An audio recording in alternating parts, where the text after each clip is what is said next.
नमस्कार दोस्तों, स्वागत है आपका अपने मनपसंद चैनल अपेक्स एकेडमी पर।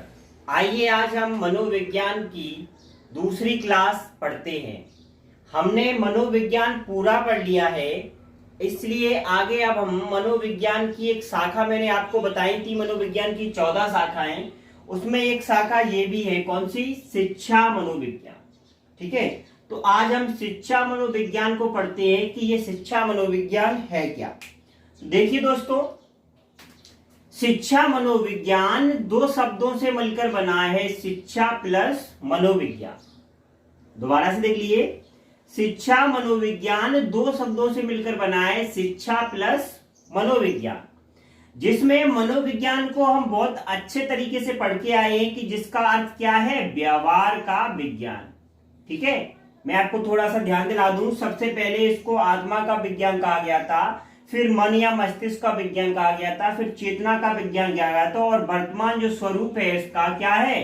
व्यवहार का विज्ञान है। ये किसने बताया था? जेबी वॉटसन ने। ठीक है ना। आगे चलो, यहां ये चीजें तो हम पढ़ चुके हैं। यहां देखते हैं कि शिक्षा क्या है। अच्छा साथियों, थोड़ा सा सोचो आप लोग कि शिक्षा है क्या। सोचो थोड़ा सा, हो सकती क्या परिभाषा हो सकती है शिक्षा की? सोच लिया? चलो अब अपन देखते हैं शिक्षा है क्या। तो शिक्षा का जो अर्थ है, ये लिखा है कि व्यवहार का परिमार्जन। ठीक है, व्यवहार का परिमार्जन। परिमार्जन इसका अर्थ ये है कि ऐसे गुण जो व्यक्ति में नहीं है उन्हें विकसित कर उनमें सुधार करना। शिक्षा का अर्थ क्या है? या फिर हम ये कह सकते हैं कि व्यवहार में परिवर्तन लाना ही शिक्षा है। व्यवहार में परिवर्तन लाना ही शिक्षा है। शिक्षा के माध्यम से हम किसी भी व्यक्ति के व्यवहार में परिवर्तन ला सकते हैं। यही एक जरिया है जिसके बेस से हम किसी व्यक्ति का नजरिया, किसी व्यक्ति की सोच बदल सकते हैं। अगर शिक्षा नहीं है तो हम देखिए साथियों, क्या है कि जानना या सीखना। तो सीखने का अर्थ ये है कि किसके लिए सीखना, क्या सीखना और किससे सीखना।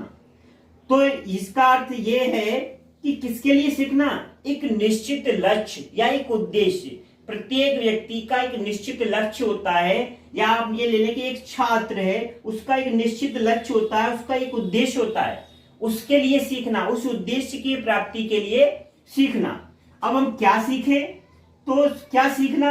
अपने व्यवहार में परिवर्तन लाना। हम क्या सीखते हैं? हम शिक्षा से क्या सीखते हैं कि हम अपने व्यवहार में परिवर्तन लाते हैं। अगर हमने कुछ सीखा है तो हम अपने व्यवहार में डेफिनेटली कुछ ना कुछ परिवर्तन जरूर लाएंगे। अब बात यह थी कि कहां से सीखें? तो विद्यालय से शिक्षा वो सीख सकते हैं, पड़ोस से सीख सकते हैं, समाज से सीख सकते हैं, और मित्रगण से सीख सकते हैं। आइए साथियों आगे देखते हैं। शिक्षा शब्द एजुकेशन से बना है। किससे बना है? शिक्षा शब्द अंग्रेजी के एजुकेशन से बना है, और एजुकेशन लैटिन भाषा के एडुकेटम से बना है। ठीक है, मैं आपको दोबारा बता रहा हूं। शिक्षा शब्द अंग्रेजी के एजुकेशन से बना है, और एजुकेशन शब्द लैटिन भाषा के एडुकेटम से बना है, और एडुकेटम का अर्थ, एडुकेटम शब्द ई प्लस डूको से बना है। किससे बना है? ई प्लस डूको से बना है। ई का अर्थ होता है आंतरिक, और डूको का अर्थ होता है बाहर निकालना। और जो एजुकेशन है वो एडुकेयर और एडुशेयर से बना है। एडुकेयर का अर्थ होता है विकसित करना, और एडुशेयर का अर्थ होता है बाहर निकालना। ठीक है, तो इससे हमें पता चलता है कि शिक्षा है क्या। शिक्षा शब्द संस्कृत की इस धातु से बना है, जिसका अर्थ होता है जानना या सीखना। अब हम कह सकते हैं शिक्षा की परिभाषा क्या हो सकती है कि शिक्षा मानव की अंतर्निहित योग्यताओं का विकास करती है। मैं आपसे दोबारा बोल रहा हूं कि शिक्षा क्या करती है? शिक्षा व्यक्ति की अंतर्निहित योग्यताओं का विकास करती है, उन्हें आगे बढ़ाती है, तथा उनके लिए सर्वांगीण विकास की परिस्थितियां उत्पन्न करती है। ये शिक्षा का अर्थ हो गया। क्या तात्पर्य हो गया शिक्षा का? मैं एक बार फिर से बता रहा हूं। शिक्षा व्यक्तियों की अंतर्निहित योग्यताओं का विकास करती है और उन योग्यताओं को आगे बढ़ाती है, तथा उसके लिए सर्वांगीण विकास की परिस्थितियां उत्पन्न करती है। ठीक है, आगे देखते हैं कि एडम्स ने क्या बताया है। एडम्स ने बताया है कि शिक्षा द्विध्रुवी प्रक्रिया है। एडम्स ने क्या बताया कि शिक्षा द्विध्रुवी प्रक्रिया है। उसमें कौन कौन से दो ध्रुव हैं, एक शिक्षक है और एक शिक्षार्थी है। मतलब एक पढ़ाने वाला और एक आप लोग पढ़ने वाले। मैं शिक्षक हूं, आप लोग शिक्षार्थी हो। तो इन्होंने बताया कि ये द्विध्रुवी प्रक्रिया है। लेकिन जॉन डीवी है, उन्होंने बताया कि ये द्विध्रुवी प्रक्रिया नहीं, त्रिध्रुवी प्रक्रिया है। तो इनका कथन ज्यादा मान्य है, क्योंकि बिल्कुल सही बात है कि शिक्षक होता है, शिक्षार्थी होता है, लेकिन इन दोनों के मध्य जो परस्पर अंतर क्रिया होती है वो किसके माध्यम से होती है, पाठ्यक्रम के माध्यम से। मैं पढ़ा रहा हूं, आप पढ़ रहे हैं, अगर ये पाठ्यक्रम नहीं होता तो ये हमारे बीच की जो अंतर क्रिया हो रही है वो होती क्या, नहीं होती। तो जॉन डीवी ने बताया है कि त्रिध्रुवी प्रक्रिया शिक्षक और शिक्षार्थी के मध्य जो परस्पर अंतर क्रिया होती है वो किसके माध्यम से होती है, पाठ्यक्रम के माध्यम से। ठीक है दोस्तों, चलिए आइए साथियों आगे देखते हैं शिक्षा के प्रकार। तो उद्देश्य तथा परिस्थितियों के आधार पर शिक्षा के 3 प्रकार हैं। कितने प्रकार हैं, 3। शिक्षा 3 प्रकार की होती है। पहली है औपचारिक शिक्षा, दूसरी है अनौपचारिक शिक्षा और तीसरी है निरौपचारिक शिक्षा। मैं एक बार फिर बताता हूं कि शिक्षा के कितने प्रकार होते हैं, 3। उद्देश्य तथा परिस्थितियों के आधार पर शिक्षा 3 प्रकार की होती है। पहला है औपचारिक शिक्षा, अनौपचारिक शिक्षा, निरौपचारिक शिक्षा। अब यह होती क्या है, ऐसी शिक्षा जिसके उद्देश्य तथा परिस्थितियां, ऐसी शिक्षा जिसमें उद्देश्य और परिस्थितियां दोनों निश्चित हो, उसे हम औपचारिक शिक्षा कहते हैं। जैसे स्कूल की शिक्षा, कॉलेज की शिक्षा, कोचिंग की शिक्षा, ट्यूशन की शिक्षा। ठीक है, इसमें होता क्या है कि हमें एक जगह फिक्स रहती है, तो परिस्थिति फिक्स है कि हमारा स्कूल कहाँ है, परिस्थिति फिक्स हुई। और उद्देश्य क्या है कि मुझे क्लास 10th क्वालिफाई करना है या मुझे क्लास 12th क्वालिफाई करना है। ठीक है, अब आती है अनौपचारिक शिक्षा। तो इसका जस्ट अपोजिट है। इसमें क्या होता है कि उद्देश्य और परिस्थितियां दोनों निश्चित नहीं होती। ठीक है, क्या होता है अनौपचारिक, इसकी जस्ट उल्टी है, विपरीत कह लो, ब्लोम कह लो। अनौपचारिक शिक्षा क्या होती है, ऐसी शिक्षा जिसमें ना तो उद्देश्य निश्चित हो ना ही परिस्थितियां निश्चित हो। जो व्यावहारिक शिक्षा या पारिवारिक, मतलब परिवार से या समाज से हमें जो शिक्षा मिलती है उसको हम क्या कहते हैं, अनौपचारिक शिक्षा। इसमें ना तो उद्देश्य निश्चित रहता है और ना ही परिस्थितियां निश्चित रहती हैं। आगे देखते हैं निरौपचारिक शिक्षा। ऐसी शिक्षा जिसमें उद्देश्य तो निश्चित रहता है, इसमें उद्देश्य तो निश्चित रहता है लेकिन परिस्थिति निश्चित नहीं रहती। मैं दोबारा बोल रहा हूं, ऐसी शिक्षा जिसमें उद्देश्य तो निश्चित रहता है लेकिन परिस्थिति निश्चित नहीं रहती, उसे हम क्या कहते हैं, निरौपचारिक शिक्षा। जैसे दूरस्थ शिक्षा होती है, पत्राचार की शिक्षा होती है। ठीक है, तो हमने पढ़ा कि शिक्षा कितने प्रकार की होती है, 3 प्रकार की होती है उद्देश्य तथा परिस्थिति के अनुसार। पहली है औपचारिक शिक्षा, दूसरी है अनौपचारिक शिक्षा, तीसरी है निरौपचारिक शिक्षा।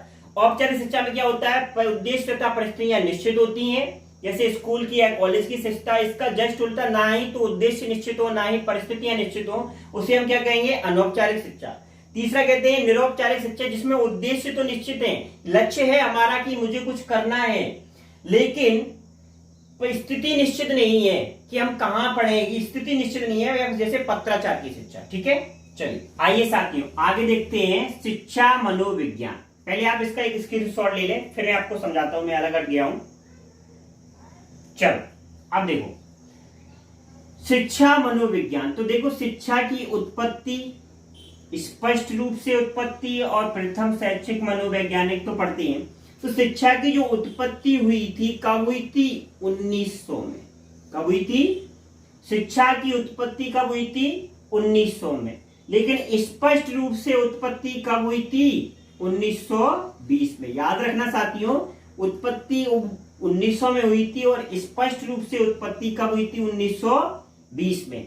और ये किसने की थी, थॉर्नडाइक ने। इसलिए इनको प्रथम शैक्षिक मनोवैज्ञानिक माना जाता है। स्पष्ट रूप से उत्पत्ति 1920 में थॉर्नडाइक ने की थी, इसलिए इनको प्रथम शैक्षिक मनोवैज्ञानिक कहा गया है। इनको पशु मनोविज्ञान का जनक भी माना जाता है, किसको? थॉर्नडाइक को। ठीक है, आगे देखो, शिक्षा के क्षेत्र में मनोविज्ञान जैसे विषय का सूत्रपात करने वाला कौन था? रूसो था। शिक्षा के क्षेत्र में मनोविज्ञान जैसे विषय का सूत्रपात करने वाला कौन था? रूसो। ये कौन है? ये वही है जिसने पुस्तक लिखी थी, कौन सी? एमाइल, और जिसमें बताया था कि शिक्षा शब्द किससे बना है? संस्कृत की शिच धातु से, जिसका अर्थ क्या होता है? जानना या सीखना। इन्होंने एक परिभाषा दी है, बहुत ही सुंदर परिभाषा दी है, इसका अर्थ बहुत अच्छा है। तो देखो क्या परिभाषा दी है। उन्होंने बताया है कि बालक एक पुस्तक के समान है, जो बालक है वो एक पुस्तक के समान है, और जिसका अध्ययन प्रत्येक शिक्षक को करना चाहिए। देखो कितनी प्यारी परिभाषा है, इसका अर्थ आप देखोगे तो बहुत अच्छा अर्थ है, आपको समझ में आ रहा होगा कि जो बालक है वो एक पुस्तक के समान है। अब जैसे मैं पुस्तक, कोई भी आप पुस्तक खरीद के लाते हो तो उसको आप पढ़ते हो, तो उसी प्रकार से प्रत्येक शिक्षक का ये दायित्व है या प्रत्येक शिक्षक का ये कर्तव्य है कि एक बालक को पढ़ाने से पहले आप उसको पढ़ो, उसको जानो कि उसमें क्या कमियां हैं, क्या प्रतिभा है, क्या सुधार ला सकते हैं उसमें। तो यही तो इस परिभाषा का अर्थ है कि बालक क्या है? बालक एक पुस्तक के समान है, और पहले आप उस पुस्तक का अध्ययन करें, तब उसमें आप सुधार ला सकते हैं।